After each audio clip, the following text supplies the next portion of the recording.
अन्न आणि औषध प्रशासनाच्या आयुक्तपदी रुजू झाल्यापासून तुकाराम मुंढे यांनी धाडसत्र सुरू केलेलं आहे. पाणीपुरीपासून ते तंबाखूपासून सर्व स्तरावर तुकाराम मुंढे यांची नजर आहे. आता मुंबईकरांचा आवडता नाश्ता इडली वडा आणि डोस्यावर आता FDA ची करडी नजर राहणार आहे. तुकाराम मुंढे यांनी मुंबईत नवी मोहीम सुरू केली आहे. मुंबईमधील सर्व हॉटेल, रेस्टॉरंट्स, उपाहारगृह यांच्यावर आता ते नजर ठेवणार आहेत.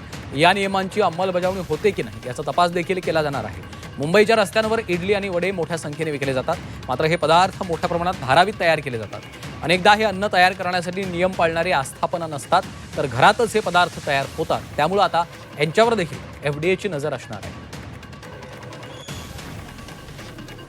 मॅन्युफॅक्चर तर आहेच, प्रोसेसर आहेत, पण सर्वात महत्त्वाचा आजच्या डेटला जर बघितला तर हॉटेल्स, रेस्टॉरंट्स, इटरीज, ऑनलाईन जे प्लॅटफॉर्म त्यांच्यामार्फत जे फूड दिलं जातं, विकलं जातं, नागरिकांपर्यंत दिलं जातं, हे स्टँडर्ड्स पाळतात की नाही पाळतात हा एक महत्त्वाचा इश्यू आहे.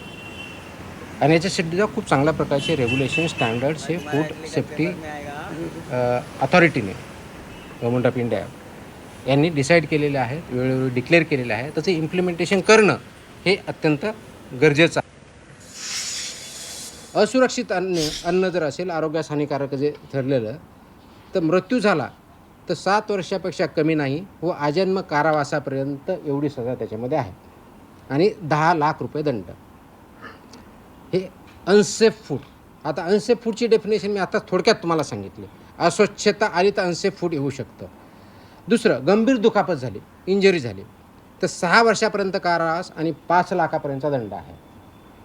गंभीर नसलेली दुखापत झाल्यास 1 वर्षापर्यंतचा कारावास आणि 3 लाखपर्यंतचा दंड आहे. दुखापत न झाल्यास 3 महिन्यापर्यंतचा कारावास व 3 लाख रुपयापर्यंतचा दंड आहे.